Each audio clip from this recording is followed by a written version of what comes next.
Y cuando digo que va a tocar las fibras de nuestro corazón, me refiero, lo digo en esos términos porque Julián, hijo de una mujer extraordinaria que fue Soraya Juncal, Amanda Escobar, que era su nombre de pila, ya Julián nos contará de dónde viene aquello de Soraya Juncal, por qué Soraya Juncal. Y Olga Lucía Botero. Olga Lucía Botero, una gran amiga de Soraya Juncal, una amiga entrañable que, digamos, marcó un hito en lo que tiene que ver con el sentimiento, en lo que tiene que ver con la ternura, porque si hay una cosa que distinguía a Soraya Juncal, yo que tuve también la oportunidad de compartir con ella en escenarios, en recitales de poesía, en Río Negro, en Medellín, acá en el auditorio de la Casa de la Cultura, cuando aún no teníamos este maravilloso teatro con el que contamos hoy, que somos demasiado afortunados, que hace parte de un gran centro cultural que, como ustedes bien saben, se llama el Centro Cultural Javier Alondoño. Olga Lucía, entonces, amiga entrañable de Soraya Juncal, son entonces dos invitados excepcionales. Y voy a comenzar entonces esta charla, porque cuando uno va a conversar, va a charlar sobre algún personaje ilustre, ya sea de la política, de la literatura, en este caso de la literatura, pues siempre nos queremos remontar como a esos primeros pasos que damos. Julián, yo quisiera pedirte el favor que entonces nos cuentes un poco cómo es que Soraya Juncal, tu mamá, cómo es que se adentra en ese mundo de las letras, cómo fueron esos primeros pinitos que ella se dio, porque así como cuando los niños aprenden a caminar y las mamás se alegran demasiado cuando ven que sus niños, su niña da los primeros pasos, así también sucede en la literatura, en la poesía, en cualquier forma de arte.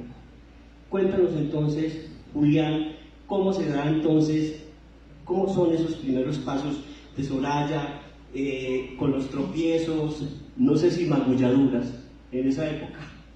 Pueden haber aparecido también alguna que otra magulladura por ahí. Estoy hablando en términos metafóricos, ¿cierto? Julián. Muy buenas tardes. Bueno, los primeros pasitos de Soraya. Ella empieza muy niña. Es importante tener en cuenta una tradición familiar que es la que propicia la precocidad literaria de Soraya. Y es que los abuelos se reunían con toda la familia en su finca cada fin de semana para leer. Era una lectura donde se reunía la familia, los peones, todo el que estuviera en la finca. Eso hace que Soraya tenga una conexión con las letras desde muy, muy temprano. Cuando ella aprende a escribir, aprende el abecedario a esa edad de los 6 años más o menos, ella empieza a aprender el abecedario y al mismo tiempo a tratar de componer versos con esas pocas herramientas que le da la primaria. Ahí pasa algo.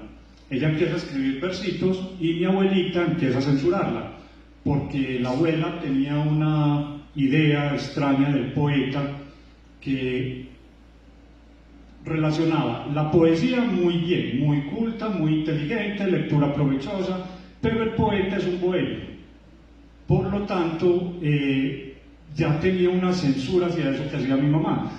Soraya contaba que ella escribía, generalmente siendo niña, escribía al escondido. Se metía debajo de la cama con una vela o entre las cobijas, para que mi abuela no la viera. Esos son más o menos los primeros pasitos que da. Por esa censura entre comillas, ella empieza a sentir, por una parte, la satisfacción de la escritura y por la otra, la vergüenza de decir, soy yo quien escribe. Por eso la necesidad de Prana de esconder su nombre detrás de un seudónimo. Este seudónimo de Soraya Juncal está en dos partes. El nombre de Soraya se lo sugiere algún recorte del periódico que ella, en esa época, mi abuelo, cada vez que iba a mercar, mi mamá lo estaba esperando en la casa, no por los elementos del mercado, sino porque todo venía envuelto en papel periódico, y ella quería esos periódicos para leerlos. En uno de esos recortes ve el nombre de Soraya, le parece un nombre atractivo, le gusta ese nombre, y por eso adopta el nombre de Soraya. Luego piensa que a ese Soraya le hace falta un apellido, le hace falta un complemento. Y la parte de Juncal se la sugiere una finca vecina que se llamaba Los Juncales, el de las Casas Caldas. De ahí el seudónimo Soraya Juncal. Gracias, Julián. Claro, siempre, como cuando estamos chicos y llega por ahí la visita, nos asomamos tímidamente. Soraya entonces se asoma tímidamente al mundo de las letras, ¿cierto? Todo lo nuevo, y más cuando albergamos sueños de que lo que escribimos sea leído algún día por alguien, ¿cierto? No es lo mismo escribir para yo guardar en un anaquel en mis papeles, en mi diario personal, que cuando escribo con el ánimo de demostrar lo que escribo, de ponerlo a consideración de los críticos literarios.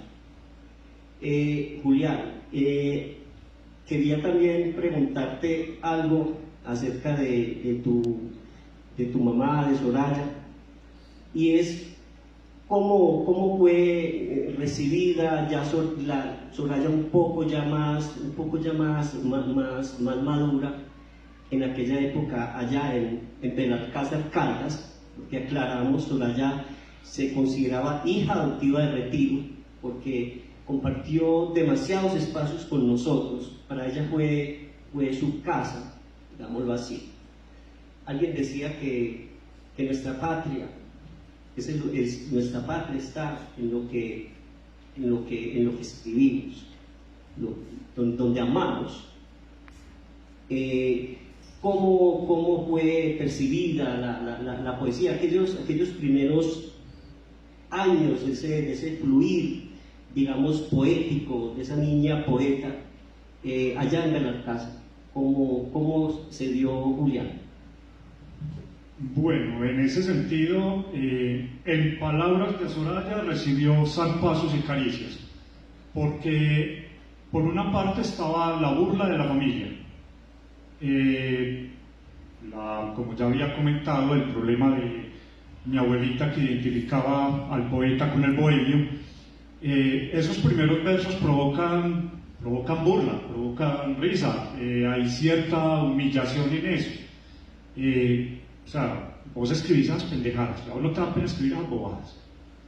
Pero por otra parte, obtiene, digamos, la satisfacción de que conocidos o personas del pueblo que leen sus poemas, de hecho se tardan un poco para leer porque al principio ella no mostraba, precisamente por temor a la burla, pero estas personas que llegan a leer sus poemas la felicitan, le hacen una muy buena crítica, notan, empiezan a destacar valores en su poesía, cierta sensibilidad, cierta conciencia social que más adelante se van a desarrollar y va a reflejar mejor en sus escritos. Esos son más o menos sus comienzos. Cuando ella cumple los 12 años, a los 12 años escribe su primera novela, que es Miseria y Amor, y a los 15 la segunda, que es Jacinto y la Violencia. Esas dos novelas permanecieron inéditas mucho tiempo por temor a mostrarlas. Ella siempre tuvo ese miedo a la censura, al reproche o a la burla. Y durante mucho tiempo esas novelas estuvieron inéditas, guardadas, no se las mostraba a nadie, hasta que más adelante, ya cuando la familia se viene a vivir a Medellín, más o menos ella a la edad de 23, 24 años, se decide a publicar su primera novela, Miseria y Amor, aquella que había escrito a los 12. Esa novela, en principio, la novela tuvo una tirada de 3.000 ejemplares, que eran bastantes para la época. Esa edición, esa primera edición de 3.000 ejemplares, se agotó en menos de 6 meses, que para mi mamá, para Soraya, fue una gran satisfacción ver lo rápido que se agotaba esa edición. Ahí hay un elemento que parece tal vez anecdótico, pero es un elemento clave en esos inicios, y es mi abuelo. La novela logra agotar sus 3.000 ejemplares en 6 meses porque mi abuelo sale a vender los libros de puerta en puerta. Él colabora en la difusión de esa novela. Y la novela tiene buena acogida, pues al agotar esa tirada tan rápido, la editorial decide publicar una segunda edición. Esa segunda edición ya no tiene tanta distribución a nivel local. El editor decide que es mucho más, digamos que para el editor era mucho más rentable sacar estos libros, ofrecerlos en otras partes. Es por eso que hay varios ejemplares de esa obra en España, en Estados Unidos, en Ecuador, en otros países. De hecho, hoy en día el original de Miseria y Amor está conservado en la Universidad de Texas en Estados Unidos. Más o menos esos son sus primeros pasos. Gracias.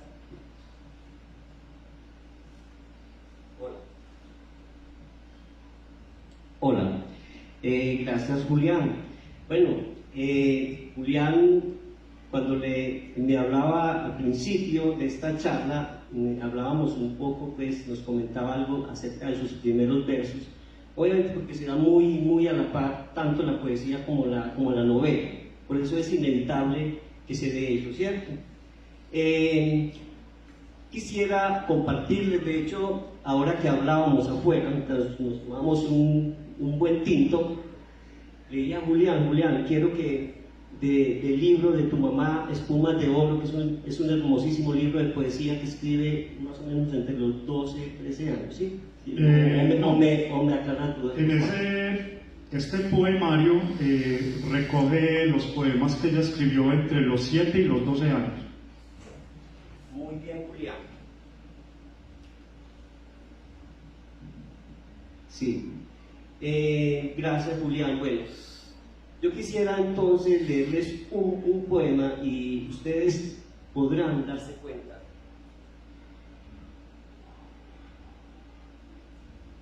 Yo creo que esto nos está sacando,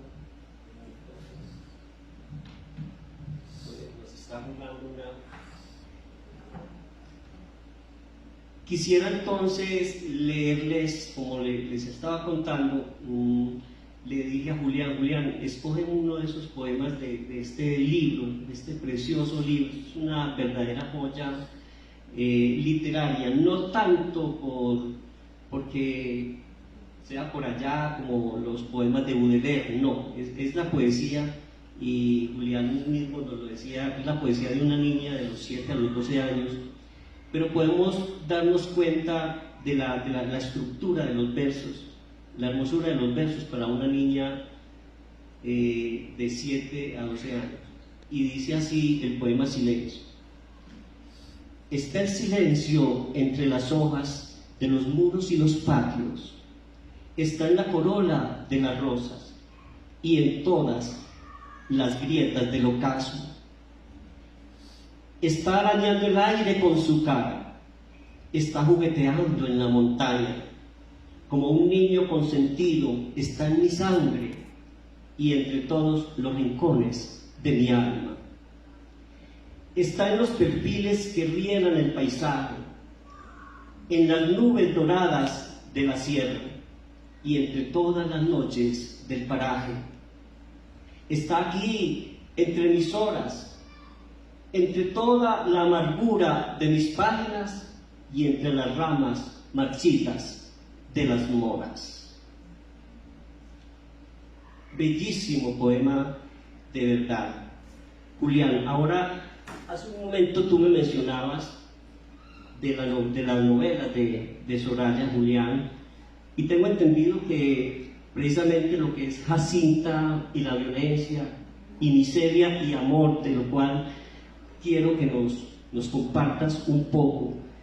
Está enmarcada en una época que marcó la historia precisamente de Colombia, 1948, lo que se llamó el Bogotazo, aquel magnicidio de este gran hombre que fue Jorge Eliezer Gaitán, y que suscitó toda clase de revueltas en la ciudad de Bogotá, disturbios, y toda esa historia sangrienta, de una época bastante oscura, de donde todavía hay muchas cosas por contar, donde el mismo William Ospina en su ensayo ¿Dónde está la franja amarilla?, narra esas historias.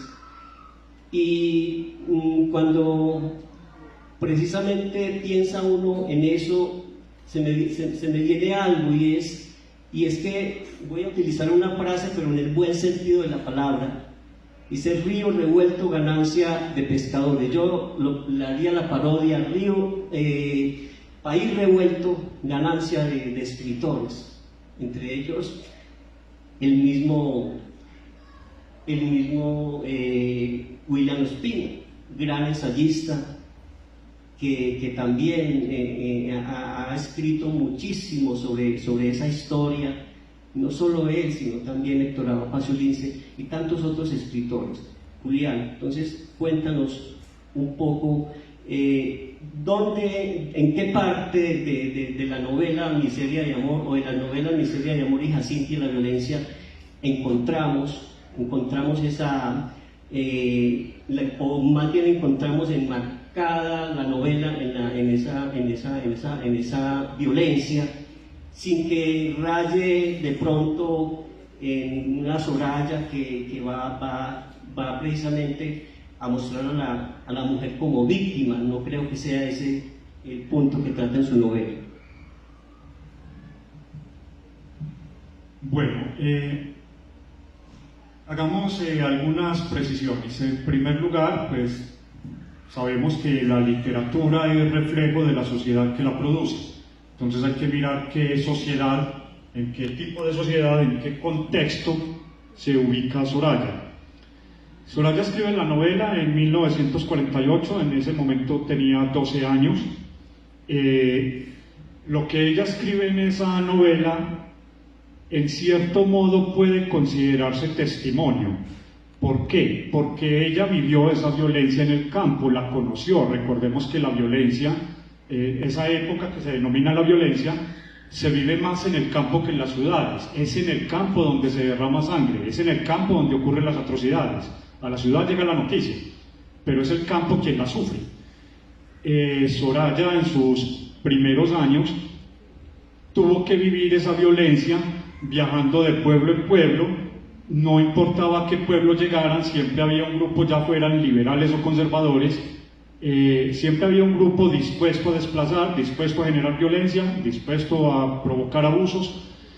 Y en ese contexto es que ella escribe sus dos novelas. Ahora, Jacinta y la violencia tiene algunos rasgos particulares. Primero, la novela se publica en 1966, se publica Miseria de Amor, y al año siguiente Jacinta y la violencia. Ahí hay un dato curioso, digamos. En 1966, que ella publica Miseria de Amor, ese es el mismo año en el que se separan Risaralda y Quindío del viejo Caldas. Por lo tanto, es la primera novela de una escritora caldense del recién creado departamento de Caldas. Otro asunto. Jacinta y la violencia presenta una particularidad no muy común en la literatura colombiana de la época, y es que la heroína, la protagonista de la novela, es una mujer de raza negra. Que la heroína sea una mujer de raza negra era algo bastante curioso en la literatura de la época, era algo que no se acostumbraba. Pero con este personaje hay que tener en cuenta que Soraya en ningún momento pretendía ni describir, ni analizar, ni hacer discursos sobre la mujer afro. Ella toma una heroína negra como representante de todas las mujeres, porque en la visión de Soraya no importa el color de piel. Todas las mujeres, solo por ser mujeres, están sometidas a limitaciones, a abusos, a la dependencia del hombre. Aún la mujer de clase alta se define por el esposo. Es la mujer de tal, es la esposa de no sé quién. Para la época resultaba bastante original el que una heroína negra representara a la mujer. Sí hay una intención no de victimizar, sino de mostrar a la mujer como víctima de una serie de abusos y limitaciones impuestos por una sociedad y una cultura. También hay que tener en cuenta que la novela Jacinta y la violencia es escrita por Soraya desde una visión partidista, desde una visión netamente conservadora y católica, y la novela refleja valores católicos y conservadores. Eso tiene cierta limitante, yo insisto mucho en el contexto porque obviamente en ese momento ella no tenía los elementos, digamos, discursivos para hacer categorías de análisis, para hacer discurso literario. Ella simplemente describe una visión de mundo que es a la que pertenece. Esa visión partidista conservadora va a ir evolucionando en su obra. Más adelante en su obra, sus poemas de madurez o sus cuentos ya no tienen esa visión, ya ahí se revela más como libre pensadora. Pero es importante este asunto de Jacinta porque ya se empieza a notar una cierta conciencia social y un afán de denunciar y señalar todos aquellos problemas, todas aquellas situaciones que mantienen a la mujer sometida cultural, artísticamente, en todos los ámbitos. En la novela aparece la representación de la violencia, aparece por ejemplo un personaje llamado Fermín Sánchez, que representa lo que en ese momento eran los grupos que se iban formando desde la hegemonía liberal de 1930, especialmente desde el gobierno de Alfonso López Pumarejo, y que luego de la muerte de Gaitán van a conformar más adelante los grupos de guerrillas y bandoleros. Sin embargo, a veces el destino, nuestra suerte, qué sé yo, nos traicionan en la primera esquina y somos demasiado pequeños y frágiles para enfrentarnos a ese monstruo que no esperábamos ni remotamente encontrar a nuestro paso. Fermín partió seguro y confiado. Le acompañaban más de 200 hombres, sin alma y sin entrañas. Era un puñado de fieras que, por doquiera que pasaban, iba dejando tristeza, desolación y muerte. Pobre país, tan parecido a nuestro hermoso país colombiano. Pobres gentes, buenas y sencillas, las que, por desgracia, caían en las garras despiadadas y cobardes de aquellos criminales. Pobres caminos los que se veían obligados a llevar sobre su espalda los pasos duros y rastreros de estas fieras humanas. Pobres florecillas que, asustadas, se escondían tras las hojas, para al final ser pisoteadas y deshojadas con furia por aquellas manazas sucias y repulsivas. Cuando Fermín pudo darse cuenta, ya era demasiado tarde. Le habían tendido una trampa, en la que cayó como inocente pajarillo. Fueron atrapados él y sus hombres con una facilidad asombrosa. El pueblecito estaba totalmente cercado de soldados. Los había en la plaza, en las esquinas, en los caminos, los árboles y casas. Era como si la tierra los brotara, grandes, chicos, feos, atractivos, de todas las clases y condiciones. Se desencadenó entre el ejército y los bandoleros una lucha sin cuartel. Vivo o muerto querían capturar a Fermín y allá lo tenían acorralado como un potro salvaje, rebelde y furioso. El ejército perdió muchos hombres y Fermín más de 80 de los suyos. Algunos lograron huir y hacer contacto con las restantes cuadrillas. Me detengo ahí. Ahí se puede ver, primero, el lenguaje, el estilo sencillo que utiliza ella. Y segundo, refleja muy bien en los adjetivos que ella emplea. Estos adjetivos reflejan muy bien los adjetivos que utilizaba la propaganda de la época, fuera para hablar de liberales o de conservadores. Ya fueran chulavitas, cachiporros, pájaros, chusmas, como los quisieran llamar, de cualquier ideología política, eran estos mismos adjetivos con los que la gente los describía. Generalmente el de fieras salvajes, que era, llega un punto en el que el fiera salvaje se vuelve un lugar común para describir a cualquier grupo armado. Creo que este pasaje es un buen ejemplo del estilo que ella muestra en estas primeras obras. Gracias, Julián. Tengo en mis manos el libro Miseria y Amor. Miseria y Amor, y quisiera también compartirles algún fragmento. Nos decía Julián hace un momento que la violencia asola principalmente el campo, ¿cierto? Los bandidos, las personas que buscan hacer mal siempre se van a ocultar en la oscuridad, en la maraña de los bosques, se van a ocultar en las selvas más profundas. Yo fui soldado de la patria y viví también esa violencia, vi caer demasiados compañeros, como 8 o 9 en total, en el Quebradón Sur, una vereda de Algeciras Huila, y es en realidad y voy a leerles entonces un pequeño fragmento de la novela Miseria y Amor. Va a ser algo muy cortito porque quiero enseguida pasar a conversar con Olga Lucía. Ya vamos a pasar de esa parte de allá en Belalcázar Caldas, de sus primeros pinitos, de sus primeros pasos en el mundo de las letras, para mirar la Soraya, la Soraya humana, la Soraya Juncal que llega al municipio del Retiro. Entonces me permito, como les decía, leer un pequeño fragmento. Los días habían pasado con su rapidez vertiginosa.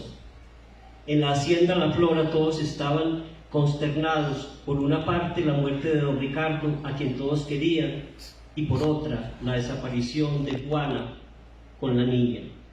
Aquella mañana, como de costumbre, Lisandrito, uno de los criados, se asomó al cuarto de Juana para avisarle que ya habían ordeñado y para llevarle a la niña la postrera. Pero al no verla en la alcoba pensó que ya se había levantado y se fue a la cocina, pero allí ni en los corredores ni en los patios estaba. Pasadas las 9, Francisca y Romualda se fueron al cuarto de Juana para convencerse por sí mismas de lo que pasaba. Al entrar al cuarto de la vieja sirvienta, ambas se miraron sorprendidas. No estaba allí la ropa de la niña, ni sus juguetes, ni la ropa de Juana. En una pequeña mesita había un sobre. Francisca lo recogió y lo abrió con cautela. Era una sencilla carta de 3 o 4 renglones, de letra menuda y desigual, como patas de araña.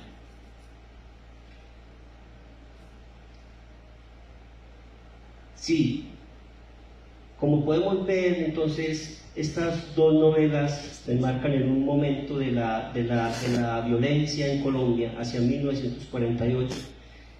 Pero pasemos a la Soraya, ya cuando hace su arribo al municipio de Retiro, municipio en donde conoce amigos que van a marcar definitivamente la vida literaria de Soraya Juncal. Llega entonces al municipio de Retiro y una mujer que amaba las letras, una mujer que que la conocí, compartimos mucho con ella, Luis Guillermo Mejía Mega, Fernando Ríos, un elenco de poetas del municipio. Solíamos reunirnos en su casa, en el Retiro, cuando aún estaba vivo su señor esposo, don Fernando, y nos reunimos allí para escuchar sus versos. mantenía una libreta, la cargaba por doquier para cuando se le viniera algún poema, escribirlo. Aún cuando estaba cocinando en los últimos años de su vida en el barrio El Pino, tenía la libretica, la tenía en el aparador con el lapicero y escribía sus poemas. Un recuerdo muy lindo es cuando a mis niños de la hora del cuento los llevé un día para que ella les compartiera algunos de sus cuentos, porque además escribió unos cuentos preciosos. Le recuerda a Julián los cuentos de Soraya, La Paloma Asesina y La Madre Monte. Sí, La Madre Monte. Entonces, ahora pasemos, entonces vamos ahora sí con Olga Lucía. Olga Lucía, para ti, ¿qué significó? ¿Qué significó el que conocer a Soraya Juncal? Háblanos un poco de esa Soraya, tú, que como les decía al comienzo, llega entonces a la Casa de la Cultura. ¿Qué sucede en la Casa de la Cultura a partir del momento que Soraya llega al municipio? Buenas tardes. Para mí, sinceramente, fue un regalo maravilloso tener a Soraya o llegar a Soraya al retiro y poderme vincular con ella, y fue un apoyo incondicional grandísimo que yo tuve de la mano de Soraya. Ella llegó más o menos a mediados de los 80 acá al retiro. En cuestión de 2 años más o menos, ella, una persona muy inquieta por la cultura, por el arte, por la poesía, se dio cuenta que acá en el retiro había una pequeña biblioteca, que fue con la que empezamos. Se me puso a disposición incondicional para apoyarme en todos los actos culturales, que eso pues para mí no tuvo precio. Cuando nos conocimos, ella le dio un gran impulso a la Casa de la Cultura, porque ahí empezamos con el centro literario, que nos reuníamos un grupo de amigos que de hacía años los tenía yo en la Casa de la Cultura.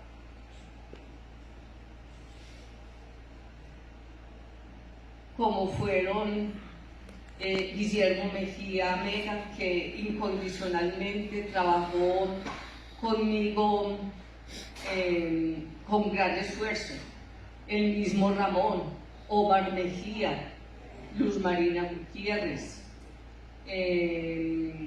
bueno, una cantidad de amigos que tuve en la Casa de la Cultura que fueron mis brazos derechos.